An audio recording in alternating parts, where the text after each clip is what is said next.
Bonsoir. Ce soir, nous allons parler de la comptabilisation des documents commerciaux. Comment comptabilise-t-on les documents commerciaux?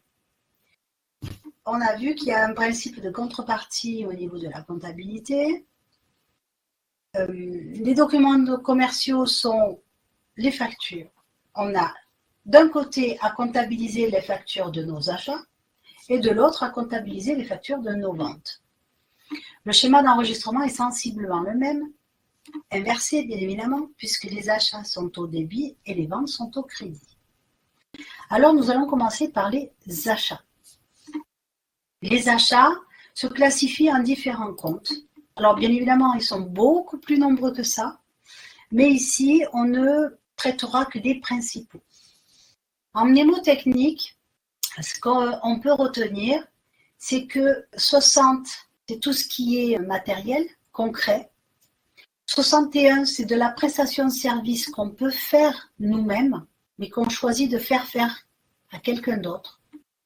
62, c'est de la prestation de service qu'on ne peut pas faire nous-mêmes, parce qu'il faut des agréments, il faut des patentes, il faut être assermenté, il faut avoir les diplômes ou je ne sais quoi d'autre.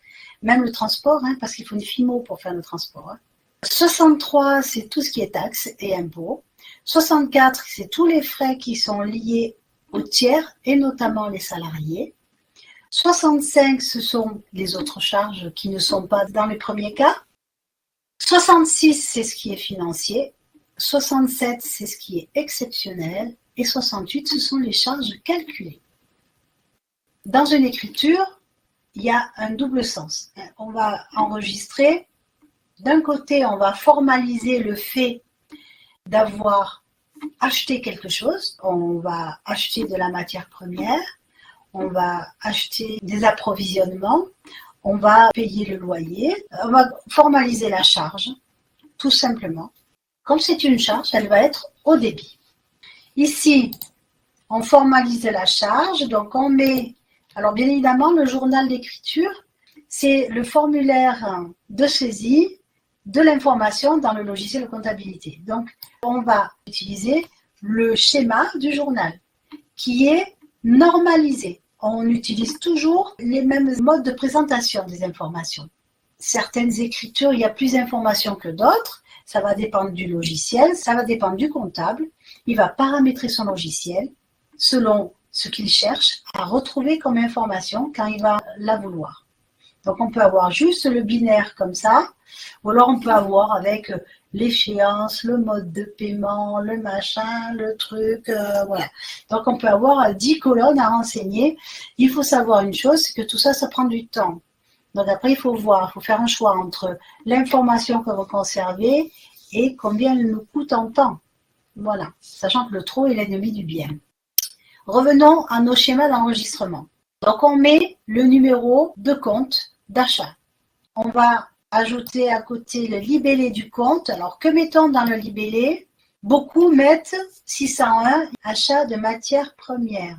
Oui, mais quelle matière première? Parce que dans le 601 qui est matière première, on sait que c'est de la matière première. Par contre, ce qui serait bien de savoir, c'est quelle matière première, éventuellement le fournisseur, ou alors le tonnage. On va y mettre dans le libellé l'information qu'on souhaite retrouver, qu'on va retrouver dans le journal, mais qu'on va retrouver aussi dans les comptes, dans tous les comptes, dans ceux où on a marqué le même libellé. Donc, on va mettre le libellé du compte. Admettons que ce soit du bois, je vais mettre bois, et puis c'est Pascal qui m'a vendu du bois. Je vais mettre bois, achat bois, Pascal. La date, on l'a là, donc il n'y a pas besoin de la mettre. Je peux mettre, si je veux, numéro de facture. Mais normalement, il y a une colonne spécifique pour les numéros de facture dans les logiciels. Et on va mettre le montant hors taxe au débit, parce que c'est un achat. Donc, ça va venir en déduction du résultat. On met le montant hors taxe. On va calculer la TVA. TVA déductible. Bon, la TVA en mnémotechnique, la TVA s'enregistre toujours du même côté que le montant sur lequel elle est calculée. Je mets mon hors taxe et je mets ma TVA du même côté. Il n'y a pas de possibilité autrement. Mais jamais, jamais, Parce qu'on calcule la TVA sur le hors-taxe et non pas sur le TTC, hein, je précise. Si on part du TTC et qu'on veut trouver du hors-taxe, il faut d'abord diviser par 1 plus le taux et après remultiplier par le taux. Bref, on met notre TVA au débit pareil, parce que le montant sur lequel elle est calculée est également au débit. Et ensuite, on va enregistrer la contrepartie qui va formaliser ici la dette envers le fournisseur. On a acheté la marchandise, mais on ne l'a pas encore payée. Donc, on a une dette envers le fournisseur. Et bien, cette dette-là, il faut la formaliser aussi. Ça, c'est la notion de contrepartie. Oui, j'achète de la marchandise, mais elle vient d'où, cette marchandise? De chez le fournisseur. Et je n'ai pas payé. Donc, je dois l'argent à qui? Au fournisseur. Alors, on va mettre ici le compte du fournisseur, 401, ils sont là. Et on va mettre le montant au crédit pour le montant TTC, c'est-à-dire le global, le solde, ce qu'il y a à payer. Pour se souvenir de mettre le montant TTC au crédit sur le compte du fournisseur, eh bien tout simplement, on se souvient que je n'ai pas payé mon fournisseur, le fournisseur me fait crédit. Et donc je me souviens que je mets le montant du fournisseur au crédit. D'accord? Ça, c'est pour l'enregistrement d'une facture simple. On va en faire quelques-unes. Alors, la société Debeau, qui fabrique des bureaux, a acheté à crédit des matières premières, du bois, à son fournisseur Bois Joli pour un montant hors taxe de 15 000 €. La TVA est à 20%. Donc, on va déjà calculer, on va schématiser la facture. On calcule, on a 15 000 € hors taxe. La TVA, c'est 20%, elle est à 3 000 €. Donc, le TTC, il est à 18 000. Au niveau de l'enregistrement, on met ça dans le 601, achat de matières premières. Donc, on va marquer achat de bois et puis on va mettre que c'est le fournisseur Bois Joli. Ça peut avoir son intérêt d'avoir le nom du fournisseur sur la ligne. On met notre montant hors taxe. En dessous, on va mettre la TVA. On va demander de reproduire le même libellé et on va avoir nos 3 000. Ce qu'on doit au fournisseur, là, on va mettre peut-être le numéro de facture pour 18 000 et notre écriture est faite. Ça, c'est un enregistrement classique. Maintenant, si notre fournisseur nous a accordé une remise sur le bois, cette remise, on peut l'imputer directement à l'achat de bois. Alors, au lieu de mettre la facture et après de mettre en dessous une écriture pour la remise, eh bien, on a l'autorisation de mettre directement dans le compte 601 le montant net commercial. Par exemple, là, la société Rivière qui achète des marchandises au comptant, au comptant, mais elle paye par chèque, donc il y a quand même le délai d'encaissement de chèque. On va aussi passer par le compte fournisseur. Au fournisseur Lacroix, pour un montant de 25 000 €, obtient un rabais de 5%. Alors ici, on va mettre montant hors taxe 25 000, 5% de 25 000 moins 1 250. Ça fait que notre net commercial sera à 23 750. Là-dessus, on va compter la TVA pour 4 750. Le total ici va être de 28 500. Donc, on va pouvoir maintenant enregistrer notre écriture. Ce sont des marchandises, c'est le 607. Alors, la particularité de la marchandise, c'est qu'elle est revendue telle qu'elle, elle n'est pas transformée. On la revend telle qu'on l'a achetée. Donc, une entreprise qui a du 607, elle a automatiquement dans les ventes du 707, de la vente de marchandises, et vice-versa. Une entreprise qui a du 707, elle a automatiquement du 607, achat de marchandises, parce que la marchandise est revendue telle qu'elle. Mais là, on ne sait pas quel est le type de marchandise. On va marquer marchandise Rivière. Donc ça, c'est pour un montant de 23 750. On met le montant net. Ensuite, on va ajouter la TVA. Et en dernier lieu, le fournisseur, 28 500. Lorsque la réduction commerciale est accordée après coup, on va l'enregistrer à part parce qu'elle ne figure pas sur la facture. Et là, on va l'enregistrer en 609, à l'inverse. la société Tout Cuir a acheté du cuir à Tannebien, et Tannebien lui accorde après coup une remise de 10%. À ce moment-là, on va enregistrer une première écriture sur l'achat du cuir. Donc, on va faire un nouvel enregistrement. Ça va être en déduction. Donc, on va venir neutraliser le montant équivalent sur notre première écriture. Mais on ne peut pas gommer sur la première écriture. On n'a pas le droit d'y toucher.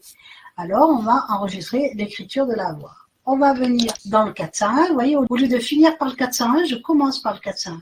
Parce qu'en comptabilité, on commence toujours par les montants qui sont au débit.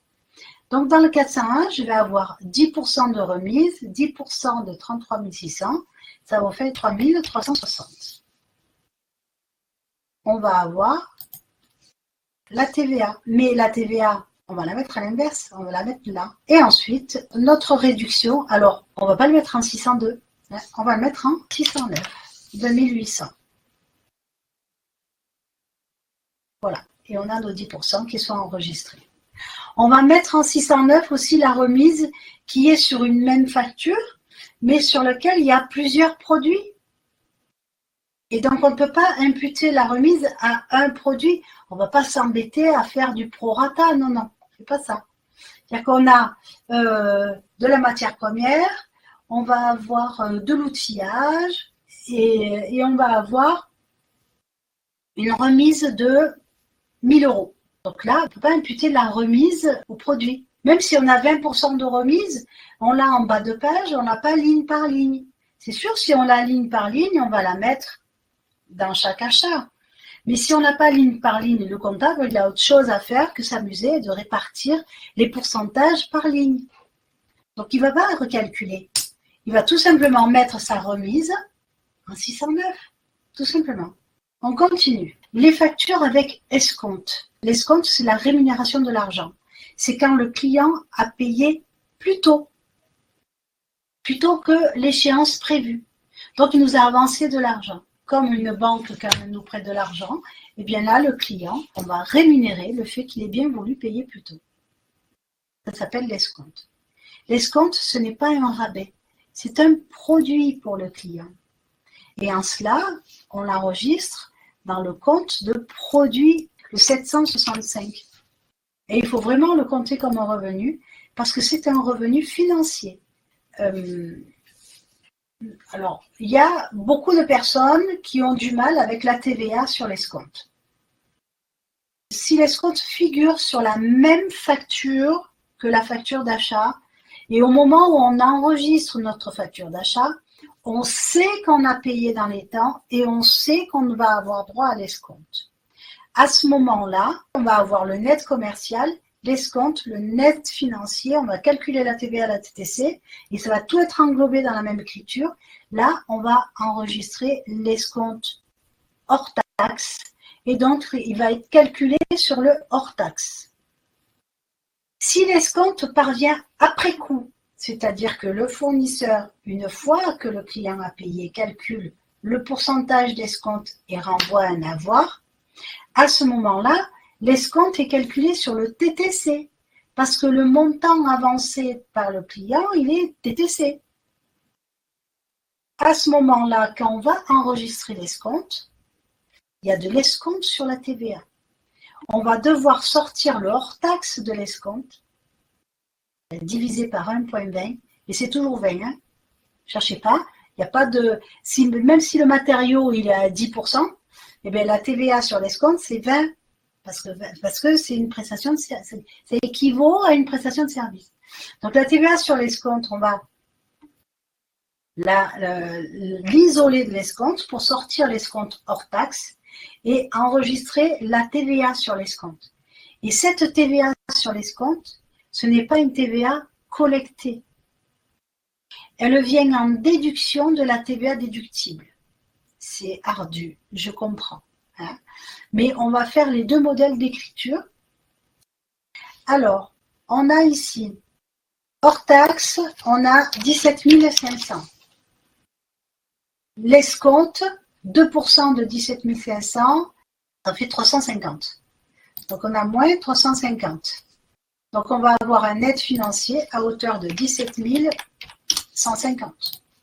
Donc la TVA, 3430 et on a en montant TTC 20 580. Je vais enregistrer ici ma facture. Donc on a les anneaux. Les anneaux sont des consommables, ils font partie des rideaux, mais ce n'est pas de la matière première. Donc on va les mettre en autre approvisionnement. Achat d'anneaux. Donc le fournisseur il s'appelle Boucle. Le numéro de facture, voilà. C'est bien de se rappeler qu'il faut marquer tout ça, tout ça. Achat 17 500, le montant hors taxe. On va avoir la TVA à hauteur de 3 430. Et ensuite, on va avoir l'escompte obtenu 350 et le 401, 20 580. C'est le restant dû au fournisseur. Maintenant, si on reçoit la facture, on enregistre normalement, c'est-à-dire qu'on va mettre 17 500 pour l'achat des anneaux, 3 500 pour la TVA et donc 21 000 pour la facture TTC. Et qu'on reçoit après coup l'avoir. On va le faire en dessous là. Toujours pareil, le 401. On commence par le 401 parce que c'est du coup c'est le fournisseur qui nous donne des sous, hein, pour le coup. Donc 401, on va marquer escompte obtenu. Là, il faut le marquer pour que sur la ligne fournisseur, on sache que cet avoir correspond à de l'escompte. Ça peut être en retour de marchandise, donc il vaut mieux marquer que c'est l'escompte. Escompte obtenu, on va marquer, il va être de 21 000 fois 0,02 plus c'est 2%. Cet escompte, il va être de 420 €. Mais c'est TTC. Pour retrouver le montant hors taxe de l'escompte, on fait 420 qu'on va diviser par 1,2. C'est 1 plus le taux de TVA. Et on va tomber sur 350. Et si on multiplie 350 par 0,2, on va avoir la TVA. 70 € de TVA. Et vous voyez bien, si on additionne 350 et 70, eh bien, ça va nous donner le 420. Donc, escompte obtenu 420, on met de la TVA sur achat au crédit parce que c'est une TVA qui est en fait sur de l'escompte. Lorsqu'il y a un acompte, on a le versement de l'acompte. Donc, on va se mettre sur le journal de banque et on va enregistrer notre versement d'acompte. Ce versement d'acompte, on ne va pas le mettre dans le 401 parce que ce n'est pas normal de faire mouvementer le 401 au débit. Donc, on va le mettre dans le 409. On a vu 601, 602 toc, fonctionne à l'envers, 609. Là, 401, c'est au crédit, sauf le 409 qui fonctionne à l'inverse. Dès lors qu'il y a un 9 en troisième position, eh bien, le compte fonctionne à l'inverse de sa catégorie. On met un 9 au compte fournisseur, ça veut dire qu'il va fonctionner à l'envers. Donc, on va enregistrer le fait d'avoir payé l'acompte au fournisseur. On met la TVA du côté du montant sur lequel elle est calculée. Ça, c'est nouveau, hein, c'est depuis janvier 2023 ou c'est pour tous les fournisseurs pareil. Depuis janvier 2023, eh bien, chaque fois qu'il y a un acompte, il faut compter la TVA. Cette TVA, moi, je la mets. Alors, j'ai vu des écritures alambiquées, passant par des comptes de régularisation, tout ça. Moi, je suis désolée. Hein. La TVA, elle a été payée. Elle a été facturée parce qu'on reçoit une facture d'acompte. Donc, elle a été c'est la loi. Le fournisseur est obligé de nous donner une facture d'acompte. C'est facturé, la TVA existe. On l'a payée, elle est déductible. Donc, il n'est pas question de TVA à régulariser. Donc, on la met dans le compte de TVA déductible. Elle est payée, elle est déductible. Donc, là, on va mettre la TVA correspondante et ici, notre flux financier, le montant TTC. Ensuite, une fois qu'on reçoit la facture définitive sur le journal d'achat, on va enregistrer normalement notre net commercial. Pour ce qui est de la TVA, on va enregistrer la TVA due au titre du net commercial, mais comme on a déjà payé de la TVA et qu'on l'a déjà mis dans la TVA, on va déduire la TVA déjà versée. Donc, on va mettre la TVA nette, finalement. TVA nette due. Ensuite, on va venir solder notre 409. Vous voyez, hop, le montant, il est là. Ça disparaît. Et au final, dans le 401, on va mettre le restant à payer. Maintenant, on va voir les emballages. Donc, ce sont les emballages consignés, ceux qui sont restitués aux fournisseurs. Là, c'est pareil, on est du côté des achats. Lorsqu'on reçoit les emballages, on va enregistrer nos achats normalement. La TVA normalement. Attention, la TVA n'est pas calculée sur le prix de l'emballage parce qu'il n'y a pas de transfert de propriété. Donc, il n'y a pas de TVA due. Ce n'est seulement qu'une... C'est comme si on versait une caution sur les emballages. Donc, on ne met pas de TVA. Donc, on va calculer, on va enregistrer notre charge avec la TVA correspondante. Ensuite, et ça doit toujours être détaillé sur la facture, hein, on va mettre dans le 409.6 le montant des emballages dont on a versé, ou on va verser la caution. Du coup, c'est bien dans le 409, le fournisseur qui fonctionne à l'envers parce que c'est au débit. Le fournisseur nous doit de l'argent. Certes, nous, on lui doit ses emballages, mais comme on a versé une caution, il nous doit de l'argent. Et le solde à payer au fournisseur, côté crédit, normalement. Lorsque nous restituons les emballages, le fournisseur nous envoie un avoir. Donc, on va mettre notre fournisseur au débit parce qu'on a un avoir. Et on va venir solder le montant équivalent dans notre 409.6. Il nous a fait un avoir, il ne nous doit plus d'argent. Ça, c'est l'enregistrement classique. Bon, c'est facile, somme toute. Mais là où ça se complique, c'est quand sur une même facture, on a des achats, des emballages qui sont consignés, d'autres qui sont déconsignés, et qu'il faut tenir comptabilité de tout ça. Alors, ce que je vous suggère de faire, c'est dans le libellé de vos emballages, vous mettez 10 caisses à 25 €. Comme ça, quand vous allez les rendre, vos caisses à 25 €, vous allez les retrouver et vous allez pouvoir pointer votre nombre de caisses. Et éventuellement, les caisses qui n'ont pas été rendues et qui ont été détruites, les passer en perte. Parce que sinon, votre compte emballage ne va pas être pointable du tout. Et arriver au moment de la fin d'exercice où vous allez aller au hangar chercher vos emballages, déjà pour les pointer, pour savoir ce qui reste comme emballage, bonjour. Et ensuite, vous devez les comparer avec ce que vous avez réellement dans le hangar. Et là, c'est le moment de passer des écritures de charge. Et ces écritures de charge, il faut qu'elles soient justifiées. Donc, voilà. Et il faut que le fournisseur vous facture ces emballages. C'est pas rien. Ça peut représenter beaucoup d'argent selon le montant des emballages et selon la quantité. Ça vous permet de pointer. Dès lors que vous avez des caisses qui se soldent, vous lettrez. Hop, comme ça, c'est terminé. S'il vous manque une caisse dans le lettrage, cherchez la caisse. Elle peut être toujours là. Il peut y avoir encore des choses dedans. Mais elle peut aussi avoir disparu. À ce compte-là, petit message au fournisseur. Je ne pourrai pas vous rendre la caisse, elle a disparu, faites-moi une facture. Vous recevez la facture, vous la passez en charge, vous enlevez votre caisse manquante du 409.6 et c'est réglé, vous n'avez plus à les pointer. Il faut le faire régulièrement. Si vous attendez la fin d'année, ça va être la catastrophe. Alors attention dans l'enregistrement, quand on enregistre un emballage qui est perdu, mais pour lequel on a déjà versé la compte. Ici, on va enregistrer une restitution d'emballage. On a 10 emballages et on n'en a que 9 qui sont restitués.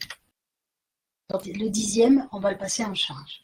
On va commencer par enregistrer notre achat. Matière première, billes plastique. Pour 125 000. La TVA, 25 000. Et là, on va avoir nos emballages. 409.6. On nous avait prêté 10 emballages. Ça nous fait 260 €. Et là, on va avoir le 401. 150 260 €. On restitue 9 emballages. Donc, il va nous faire un avoir. On va commencer par le 401. Restitution emballage. Mais on n'aura pas 260 de restitution emballage. On va avoir 234 parce qu'on a l'emballage qui est déjà payé. On a la TVA sur l'emballage qui est devenu notre pleine propriété. Même si ça a été détruit, on ne l'a pas rendu, donc il nous le facture. Cet emballage, on n'a pas restitué, on va le passer en charge. C'est 602,6. L'emballage perdu pour 26 €. Du coup, je comptais la TVA. 5,20 €. Ici, formaliser la restitution des 234 € d'emballage restitué. Et en dessous, on va marquer l'emballage perdu, 26. Et donc finalement, ce qui reste au fournisseur, ça va faire 234 moins 5,20 €. Ça fait 228,80 €. Bon, c'est un petit peu brouillon, je le concède. J'espère que j'ai été claire. Je vous souhaite une excellente fin de soirée et je vous dis à très bientôt. Au revoir.